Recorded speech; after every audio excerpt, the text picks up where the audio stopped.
Hi, welcome back to Chai with Ping. This is Ping. This month we're featuring 3 episodes of LGBTQ community's voices. And Steve, today, he's bringing his stories of how he identify himself as a bisexual or queer, and also his journeys of being in a rural area in the US, and then how he strive to be himself. And I find it very interesting and inspiring because before interviewing, I didn't have much of the idea of how they grow up in the US. And then I find this series is especially meaningful and very educational. Before recording this episode, I was kind of nervous because LGBTQ plus issues has become very controversial, and then a lot of people either take one or the other side, and there is not much of a dialogue or conversation between whatever side you're on.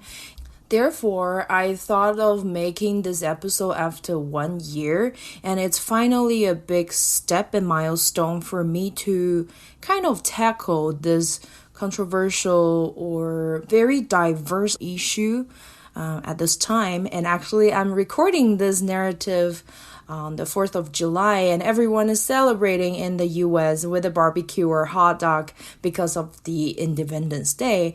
And I find because it is so diverse in the US, and sometimes I don't understand enough, tackling this series of queerness is actually one of my goals to set up this podcast to create understanding between groups, and we can all have a little space to hear each other out. So I hope that you will join me with a cup of chai, and then we can learn from their stories. Welcome to Chai with Ping. This is Ping Robert. In this podcast, I cover immigrant stories, cross-cultural experiences, and minority issues. Join me with a cup of chai and take a listen. Okay, cool. Welcome back to Chat with Ping. My name is Ping, and I'm so happy to be here, and thank you so much for tuning in. And don't forget to subscribe because new episodes will come out every bi-weekly on Mondays. So if you're in Asia, it will be Monday evening. And then if you're in North America, it will be Monday morning.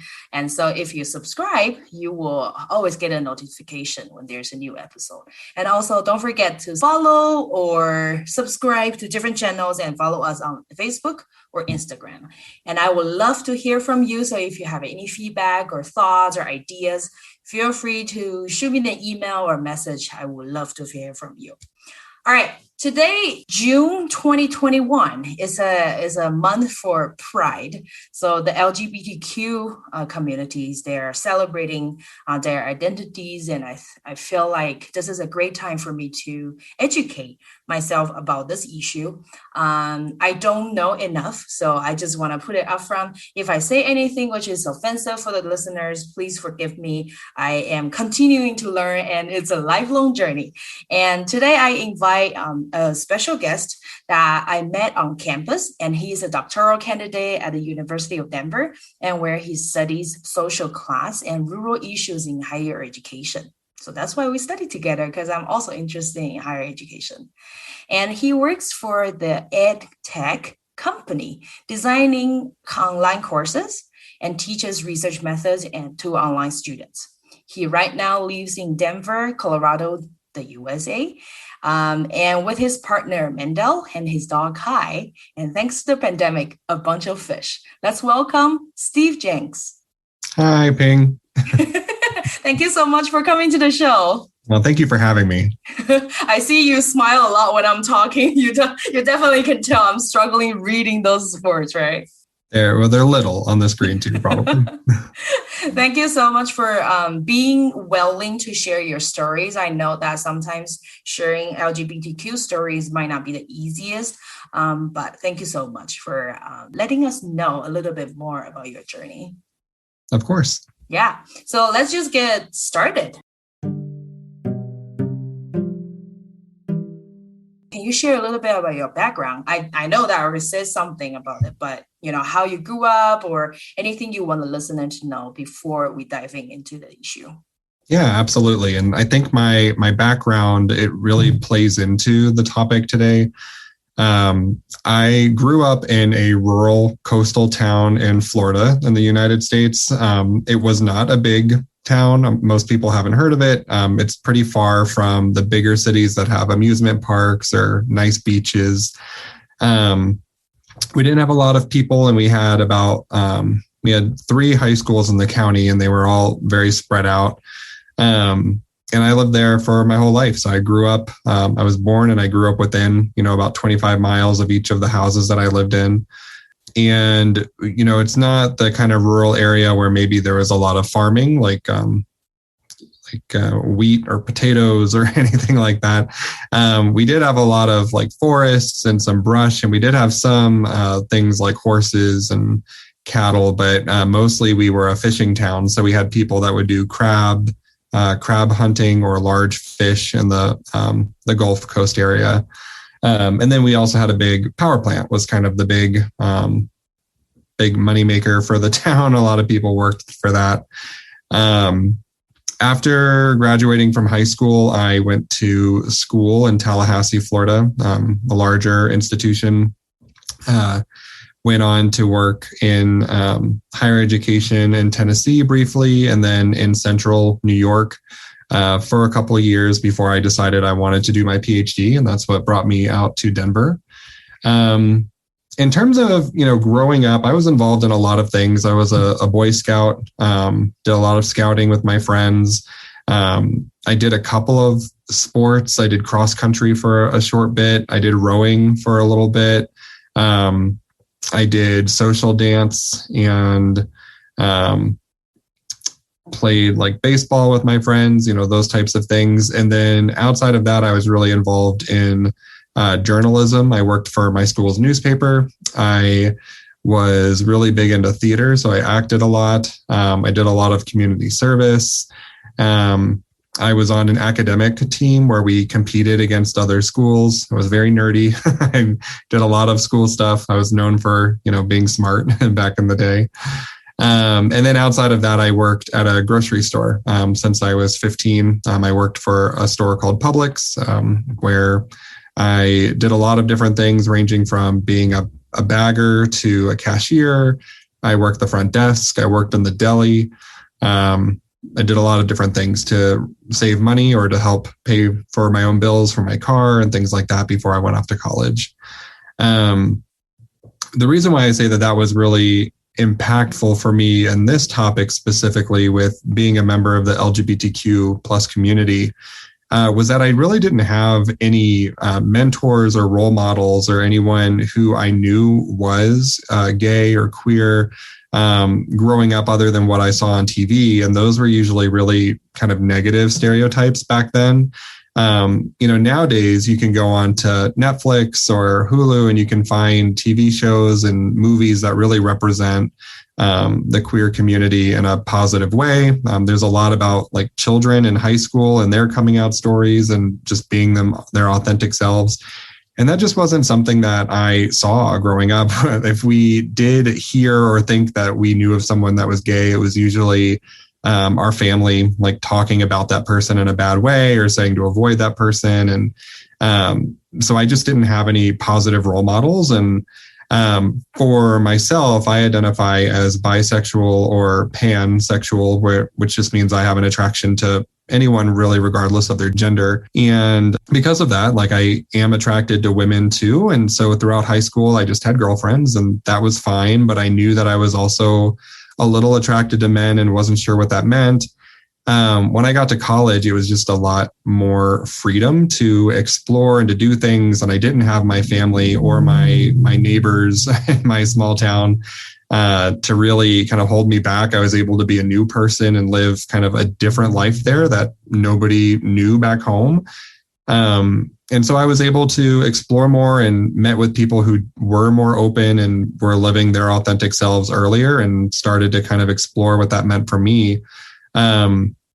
When I would go home for breaks, though, like during Christmas break or our summer vacation break, and I went back home, like I had to just kind of leave all that at college and come back home and be the same Steve that everybody knew, and kind of go about what I was doing and answer questions that people asked, and kind of like shy away from like, no, I don't have a girlfriend right now. I'm kind of focusing on school. When the reality was, I was like seeing some women, and sometimes I was seeing boys, and kind of like trying out new things. And so that was kind of my upbringing and my background. And I didn't actually come out. I came out to some friends when I was in college, very slowly. Even when I was in college and still exploring stuff, I was still very much like known as a straight person in most of my settings, but was able to kind of meet other people who were also learning more about themselves and exploring, and they also weren't out, as we say. So people didn't know that they were interested in same gender things. And so we kind of just met like in secrecy on our own and had our smaller relationships until I was ready to be more open about that. I didn't decide to come out more publicly or to really be comfortable in who I was until I went to grad school for the first time when I moved to Tennessee. And then that was kind of the first step to trying to be a little bit more open and living more proud, so to speak. And then the family stuff would come later. What do you think is the factor that made you more proud or brave enough to come out to some other people after you joined your grad school?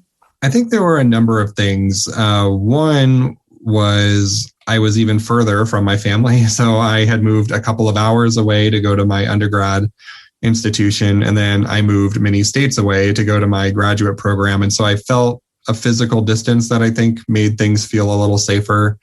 I was also kind of for the first time in a position of mentorship to other people. And so I was working in housing. I was an assistant director for a dorm. I had a staff of about 21 undergraduate students under me, and some of them were also queer identifying or were kind of exploring what they were doing too. And I just felt like it was important to be my authentic self in that space. Also, something I didn't mention earlier on too, but when I was in my undergrad, I got involved in a lot of things. I was very involved as a high school student, went to college, still stayed very involved, probably too involved. I had a lot of things on my plate.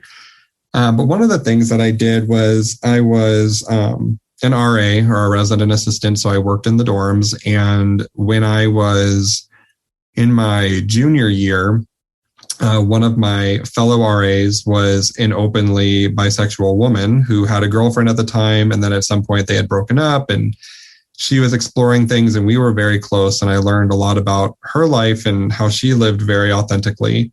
And then there was a time towards the end of that year where she suddenly discovered when checking her credits with her advisor that she was going to be graduating earlier than she thought she was. And we thought we were going to like be friends for senior year. And then it turned out she had to get ready to go. And we were both looking at going into higher education. She also loved working with students. She wanted to work in education. And so she had applied like late to a program, but thankfully got accepted. She was super excited to do that. But then over the summer, before she was able to start her program, she was in a car accident and unfortunately didn't survive that. And it was really dramatic for all of us who were really close to her. The university now has a special scholarship called the Heart of the RA Award that's in her honor because she just really cared about students and she was always her authentic self all the time. And when I went into my graduate program, one of the things I was thinking about was her and how she just really radiated authenticity and being a positive light for students and a great role model. And I thought like I wanted to be more like her because she couldn't anymore. And so that was, a really powerful thing for me to think about is, she was inspiring to me and I wanted to be that for other people.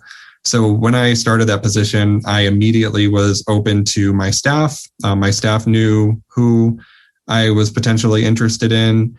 When I started dating someone, it wasn't a secret. I would bring him around and they would meet him and they knew to like ask me questions about how that was going. And some students were comfortable like coming out to me when they weren't comfortable coming out to the whole staff or the community. And that was partly because in the part of Tennessee that I was in, and debatably all of Tennessee, is not necessarily the safest place for an LGBTQ person. And so many of them, like they would come out to me, and some of them were out to the broader community and had plans to eventually probably leave Tennessee because they didn't feel like that was a supportive place for them. But for the, 3 to 4 years that they were going to be at that institution, I was able to help kind of be supportive and mentor that. So yeah, by that point, it kind of became more important for me to do that. And then, of course, I was also just a little older. I was like 22 through 24 when I was in my graduate program. So I was more confident in who I was. I knew what I was doing. And I had mentors who were also more open and supportive and were able to provide that. And that wasn't something I had in high school. And I didn't really have it during my undergraduate career. But then when going into my graduate program, I had that support. And so I was able to be a little bit more open. I'm very sorry to hear about your friend. Wow. But it sounds like she has a lot of impact on you. And also you kind of brought out the impact to other people in your graduate program.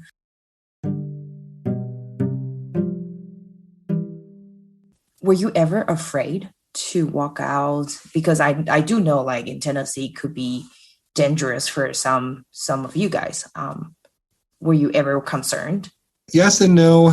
Oddly enough, I mean, there was enough of a community in Knoxville where you didn't necessarily feel like that.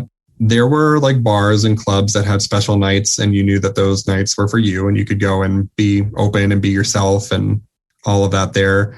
They had a Pride festival one year when I was there where they set up booths and they had, like things that you could go see, and they had concerts and drag queens and all sorts of stuff that I just never would have thought would have been in Knoxville. And it was small, certainly nothing compared to what Denver did, but it was still there. And compared to other parts of Tennessee, I would say where I was at differed a little bit in that the university I was at was very big. And so it was very much a college town. There were a lot of like 18 to 22-year-olds. And we kind of just know from society that younger generations are more accepting than older generations. And so long as we didn't go too far from our little college town, we felt pretty safe there. I would say if we traveled, more than like 30 minutes to an hour outside of where the college was, like maybe those areas, it wouldn't be quite as safe. And there were definitely some things where like I would feel comfortable going on a date with my partner, but maybe not holding hands on the street. Or like we can go do things together, but we wouldn't kiss each other in public. Like we knew that there were some limits and some things where like we felt like we could be mostly ourselves, but we didn't want to push it. So that was pretty challenging. But then when I moved to New York after I graduated from my master's program, I went to a college town that was just known for being very liberal, kind of a little hippie town. Most of it was very progressive, and it was much easier to just do whatever you wanted there because it was more common. When did you come out to your family? Because I felt like there is some pressure. When you move away, you feel more relieved. Yeah. Well, so the family thing, for me personally, I thought it was very challenging because there was sort of like a feeling for me that I had kept it from my family for so long that it was difficult to change what I was going to say because I felt like I had been lying for a long time. And it felt similar to even when you're just like a little kid and you lie to your parents and then you realize you have to tell them the truth. And it's like a really big deal to have to like own up to that. But this was like something that not only were you owning up to potentially have lying about, even though it never really came up, like it's not like my family ever asked me like, Steve, are you straight? And I said, yeah, and we kept it moving. Like it just never came up. And so a lot of it was stress that I created for myself. And I think for many people, especially now, and especially if you live with a family that is generally more accepting or more liberal of other social things, a lot of people say, I came out to my family and, they were very accepting. And it turns out like everything that I was afraid of, I just made up in my head. Unfortunately, that was not exactly my case, but it also was not as bad as some other people that I've heard from their experiences. So when this is actually a pretty funny story because it gets complicated. It could almost be a movie, I would say. When I was in my graduate program, I have I have a couple of younger brothers, but one of my younger brothers was imprisoned at the time. So he was an inmate at a prison and we were communicating by writing letters to each other. And I figured, well, he's my brother and I've been seeing someone for a while and I think I want to like talk about it. And I think it's just time that I take the step and start slowly telling my family. So I wrote my brother a letter and just told him like, hey, also, I have a boyfriend now. So here's like a little bit more about me. And here is what his name is. And here's a little bit about him. Okay, I love you. Bye. And like folded up the letter, sent it away. Well, when you send a letter to a prison, it takes a while. Like it has to get there and then they read it and they like screen stuff. And then it eventually gets to the person. Then they can write a letter and then they have to like go through the process of getting a stamp and mailing it back. So that took probably like a month and a half. So that was getting close to maybe September, maybe August or September of my second year of my university program. And I got a letter from my brother and I was like, okay, well, I've told him, like, I think I need to like tell other people. But I was reading through his letter and he was like, oh, like, thank you for telling me. That's so like interesting, like whatever. Don't tell dad. And I was like, oh, well, I was kind of already planning to. I mean, I didn't send him a letter back, but I was like, well, I mean, I have to tell him. But my brother being afraid of how my dad would react was kind of like reinforcing to me like, oh, this is probably going to be challenging. And in my mind, in terms of like my family structure, my biological parents, they got divorced when I was very young. My mom remarried a couple times. My dad remarried once. So in terms of people who I felt like I needed to tell my dad and my stepmom, and I needed to tell my mom. So I was like, of all of the people I need to tell, I think my dad is going to be the toughest one. So I should just rip the Band-Aid off, tell him, and then I can deal with everybody else later because I'm sure it'll be fine. Called my dad, had the normal, just like checking up. How are things going? How's school? How's your job? All of that went fine. And then I was like, and I started seeing someone and he's like, oh, like, tell me all about her. I was like, well, his name is Kevin. And I just like paused and he was like, okay. I was like, okay, so yeah, I'm seeing a guy now and just I wanted to tell you about it. And he goes, well, I don't know what I'm supposed to say. And I just don't know what to say really at this point. And then he just got really quiet and I was like, okay. And then we just kind of sat there in silence for a while. And I was like, okay, well, I'm going to go and you can reach out to me when you feel like you're ready and you've processed everything. I love you. Have a great night. And like hung up and that was it. So there wasn't really like closure in that moment. Yeah. Well, so then I didn't hear from him for a while. He was trying to figure things out, trying to process everything. Time goes on. I think we had gone past like my birthday had passed. We went past like Halloween, but like we wouldn't call each other for Halloween anyway. Thanksgiving passed, which is normally kind of a big holiday for us. We got closer to Christmas time and still hadn't gotten a phone call from my dad because it was the holidays. Like when you're in prison, you can have visitors, but not all the time. It's like special occasions. So they went to go visit my brother for the holidays. So they went to the place where you go and it's not like you see in TV where like there's a piece of glass in between you and you get to see someone. Where I live, like you go to this like little warehouse and there's like little cubicles and you sit in it and then they bring up a computer and you basically have a Zoom call with an inmate that's in another building somewhere else. So I don't get to actually see them, but you get to have an interaction, similar to a computer thing. So they apparently were like chatting, having a good time. And he was asking like, how are all the brothers doing or whatever. And then he apparently was like, so like, how's Steven doing? Oh, and what about his boyfriend, Kevin? And at that point, my stepmom didn't know about me dating a man yet. And she was like, what? And my dad sent my youngest brother, who he was probably in like late middle school, maybe early high school. He was like, hey, why don't you like go get something from a vending machine? We're going to like stay here and talk. And so they like sent my youngest brother away. And my dad was like, okay, so, Stephen called me back in August. He said this. I didn't really know how to process it. And then that kind of spurred, or like was the catalyst, I guess, for getting them to call me back, because then my stepmom wanted to talk to me, and she was just very upset, not because I had come out, but because I didn't feel comfortable to tell her. And so she actually had the reaction that, I had hoped for more of like, of course, I love you. We'll always support you. I can't wait to meet him, that kind of thing. And it came out also that part of why my dad was so silent was that he knew I was telling him first. And it was now a secret that he had to keep because it wasn't his place to tell my stepmom. So then he like felt bad about having to keep a secret from her. And so all of that kind of transpired. But then, so now at that point, everybody kind of knew. My dad said he needed some time, but he also just kind of felt bad about keeping it from his wife. And so from that point forward, we were more communicative. We caught up with each other. They did meet my partner eventually. We went down and visited. Everything was great. Called my mom and told her, and she was much more like, oh, that's so funny. Like, I also identify as bisexual a little bit because of like some things that I did was when I was younger. Like I much prefer men, but like, I've done things with women, blah, blah, blah. And I was like, okay, mom, no, we're not having that conversation. It's affirming, but TMI, too much info. Yeah.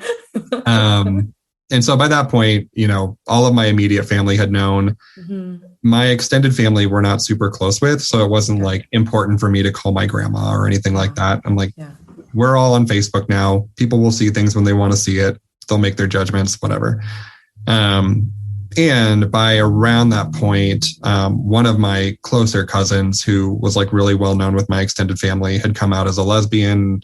So, I wasn't the first one, thankfully. And then on my mom's side of my family, I have a cousin who's a trans man. And so like we have queer representation all over the place in different ways. And so that was kind of the beginning of that. And then, from that point forward, sexuality really wasn't that big of a deal. And in recent history, the bigger challenge has been with all of the other things going on in the world and trying to explain things to my family around racism and like trans rights and things that are happening that they don't necessarily connect with as much because it doesn't impact me directly. Those have been more challenging, but they are supportive of me and like the things that I want to do, but they still have a little ways to go in some other areas. I think I'm still very much like inspired with everyone's story when you guys share how your family reacted or processed it. Because I think for your dad, he was feeling awkward for multiple reasons. Mm-hmm. And for himself, he also has to take some time was he looking for a right answer to respond to you? Maybe he might have been thinking about like, what is the right thing to say? How do you be supportive? When processing it with them after the fact, like, cause he did say something about like, he just didn't know what to say, or, he didn't want me to get hurt. And so he was concerned because now this like opens up like a reason why I could potentially be hurt by someone. And, I had to point out and remind him like, this isn't about you. Like, this is about me. Yeah. And like, yes, you might be concerned for me, but I'm the one that is living with it. So that's always been a little bit of a challenge for that. And, I won't say I'm the only one. I mean, I'm the first one. I could have other, like some of my other family members may feel that way, but I was the first one to like say something. And so I think it was just, I didn't have role models growing up of what it looked like to have a positive experience with someone who was LGBTQ. And I don't think that my dad had interacted with anyone who was openly gay. Like the only thing that we had were things that we saw on TV, and we had some movies that we would watch as a family that had gay characters, and we're like, oh, haha, like that's funny. But I don't think that he had interacted with anyone in a way that prepared him for what that would look like. I don't think he knew of other adults that had, gay children and how to interact with them in that way. So I think there was just a lot of like, he didn't know. And they're from a different generation. I mean, nowadays, if I had a kid and I didn't know how to do something, like I could go to the internet and find a whole bunch of people that could tell me how to react to that.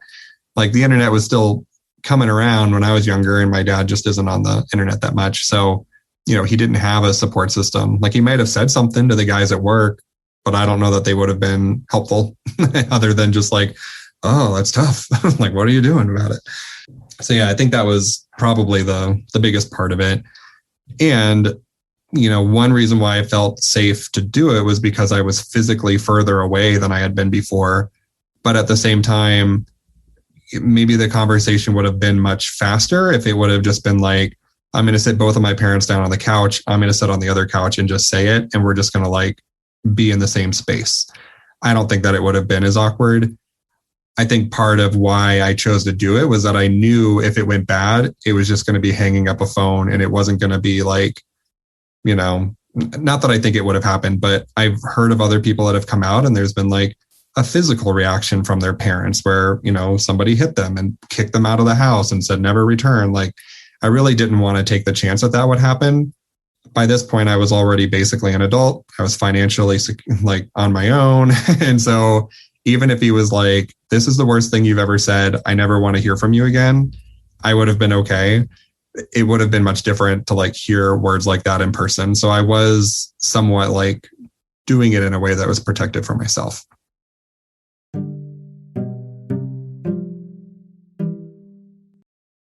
Thank you for sharing that, because wow, that's very honest. You already talked about there is some emotional stress, so that's why you did it with your family on a phone call.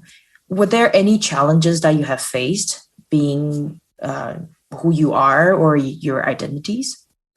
I mean, there were a few times, especially when I was an undergrad. Even though I wasn't out, there were things that I would do that people would assume like were attributes of a gay person. And even at that point when I was like, no, I'm not, like, you just have to take my word for it. I had tried to join a specific fraternity in my freshman year, and someone had taken me aside and was like, hey, we would just rather like you didn't come back. And then later it came out like it was because they thought I was gay. And so I was really like hurt about that.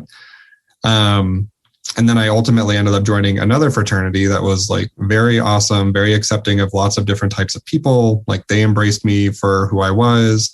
And like everything was awesome. And I'm still involved with that fraternity today because they were a place where I felt like I could be my authentic self. I never really felt physically in danger. Like I never felt like someone was going to attack me on the streets or anything like that. But I'm also like, I'm like 6'1", a larger person. And I've always like even at my smallest, I was like 190 pounds. So I'm not like, I wasn't a small person. So most people wouldn't like try to fight me anyway. But even if they had, like, that's just not, it just isn't something that happened. I would say the trickier part is more of like emotional or mental stress. When I go to different places and I'm not sure how it'll be handled. If I'm going into a setting where I know I'm going to be there for a while, like a new job or a school or something, I'm usually pretty open, like right out the bat of here's who I am. Here's a couple of identities that are important for me. That includes my partner. Like, here's who he is. And that way, like, if anybody has a problem with it, they know up front and it's not going to be a surprise. There doesn't need to be any change in how anybody treats me. And if it's an organization where that's not okay, like they can say, unfortunately, like you don't align with our values or something. And I'll know that that's not a place I want to be anyway. When we travel to other cities, we have to kind of be cautious of like, you know, where are we going and is it okay to be open there? Most places we've gone to are pretty liberal and we can feel comfortable to be ourselves, but there's some like countries where, you know, gay people are still killed. So we wouldn't, I mean, we could visit those places, but we could not like show that we're together or we would die. And then there's other places that are like super gay friendly and like people can go there and be super like open. So we sometimes have to think through those things, which is not something that I think straight couples ever have to think about. I think it's definitely not the same. So I don't want it to sound like I'm equating it directly, but if there is, especially like during the pandemic, an Asian couple, if they go into certain spaces, like they could feel physically threatened by white people who are ignorant and don't understand how the pandemic is happening. We have that same feeling in a lot of spaces, and it can just be for like general political reasons, especially in the South, like anywhere that's very heavily Christian and what they call the Bible Belt, where there's just a lot of very Christian areas.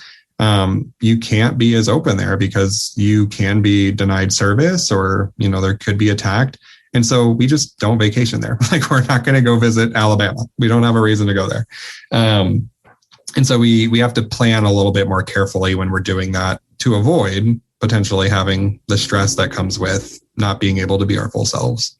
I think this is a very vulnerable piece. And that's right. If I am an Asian, I feel the different dynamic. And then if you're a bisexual person, you will feel a different dynamic. And there will be something that we've never thought about because we are not in that identity. And wow, okay. And it's complex because when you go into a public space, you can't hide that you're Asian. We can see it.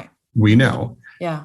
When I go into a space, I have to choose if I want to reveal that or if I want to keep it a secret. And what does it mean when I have to do that? So it's an identity that I can reveal if I feel comfortable doing that, or I can keep it a secret.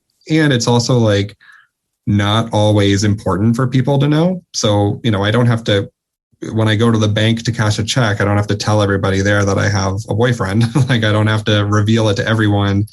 But there are some spaces where if they ask like, hey, we're having a party, you can bring a +1. Are you going to bring your girlfriend? And I have to like decide, okay, do I correct them?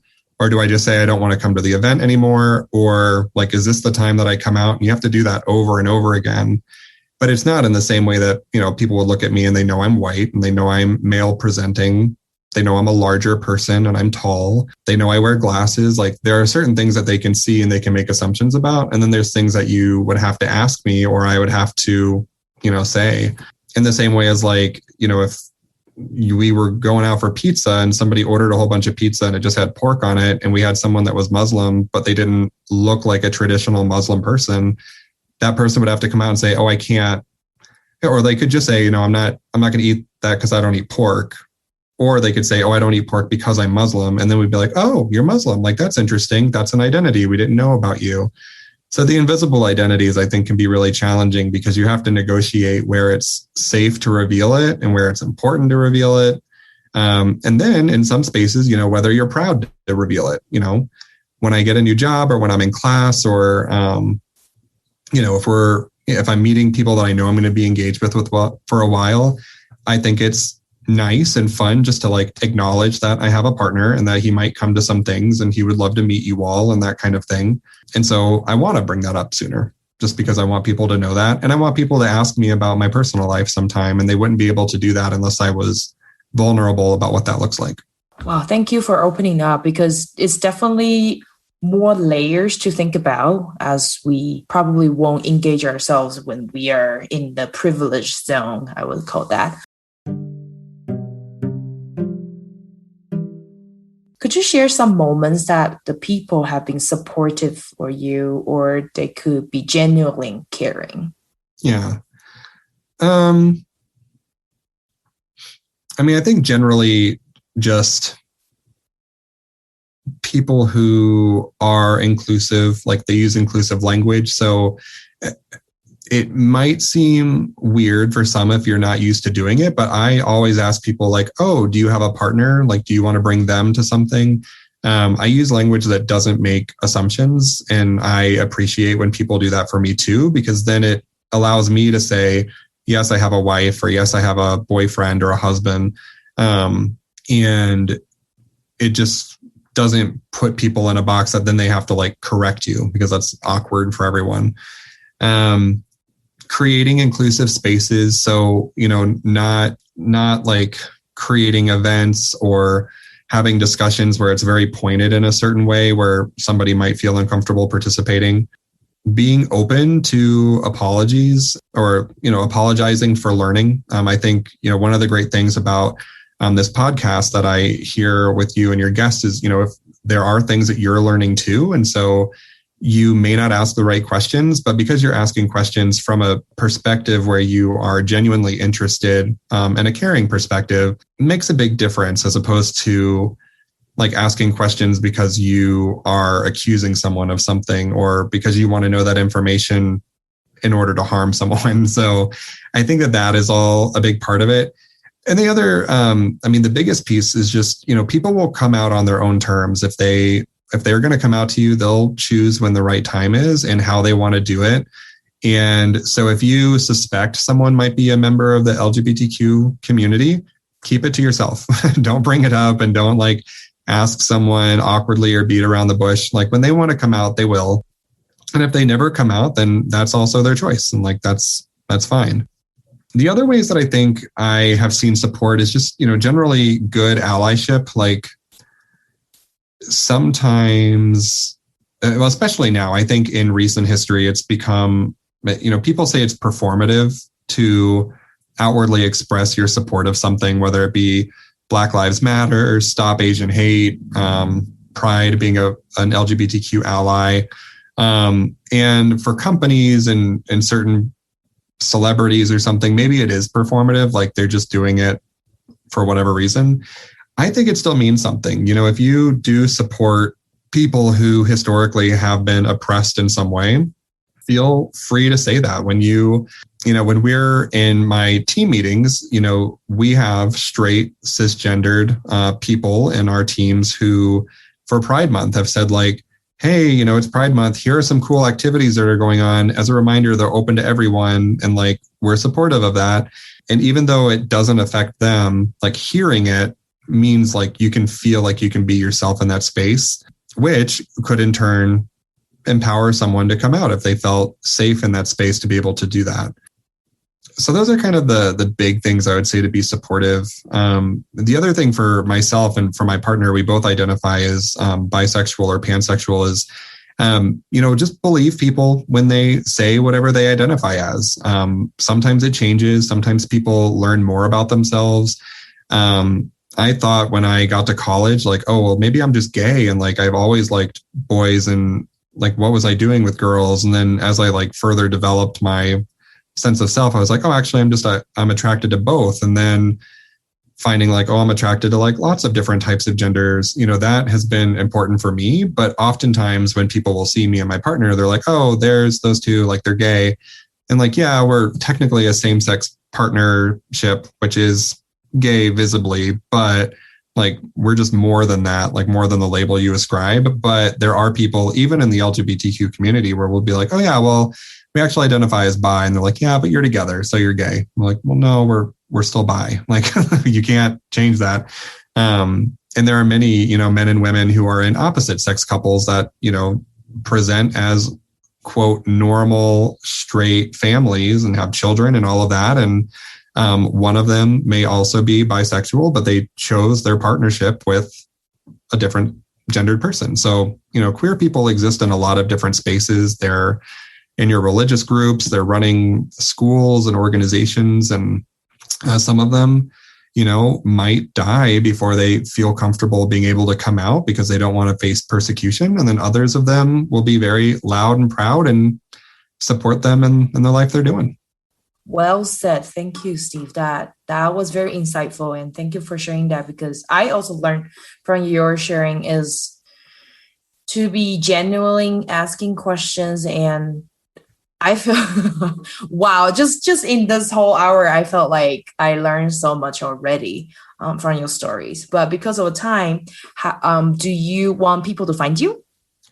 Yeah, if people want to find me and connect, and especially if, you're listening to this and you think, you might be a member of the LGBTQ community and don't have someone to talk to. Like I said, one of the reasons why I choose to live more out now is because I didn't have someone that I could look up to or talk to about those challenges. Please feel free to reach out to me. I can be a confidential ear to hear from you. You can find me on Twitter at S as in Steve, JENKS 352. And you can find me on Instagram at Centaur, CENTAUR of OFATTN. It stands for Centaur of Attention. It's a pun. You can find me on there. And so if you wanted to connect, feel free to find me on either of those social media places or connect with Ping. And Ping can find me too. Definitely. So I'll put all the handles in the episode notes so the listener can take a look and click the link I provide. And thank you so much, Steve, for coming to the show. Thanks for having me.